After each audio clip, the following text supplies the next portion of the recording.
सांगली जिल्हा बँकेच्या आर्थिक घोटाळ्याप्रकरणी प्रशासक नेमा माजी खासदार राजू शेट्टी यांनी ही मागणी केली आहे। चौकशी होऊन दोषींवर कठोर कारवाई व्हावी अशी देखील मागणी राजू शेट्टी करतात।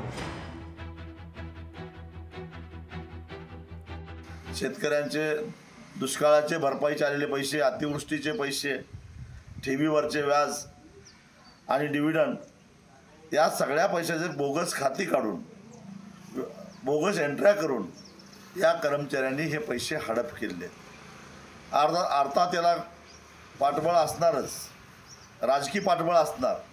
आणि म्हणून मी शासनाला विनंती केली आहे, मुख्यमंत्र्यांना, उपमुख्यमंत्र्यांना, सहकार सचिवांना, सहकार आयुक्तांना पत्र लिहून विनंती केली आहे की पहिल्यांदा या बँकेवर प्रशासक नेमा आणि सखोल चौकशी करा। लोकशाही मराठी ऐका, पहा, जागरूक रहा।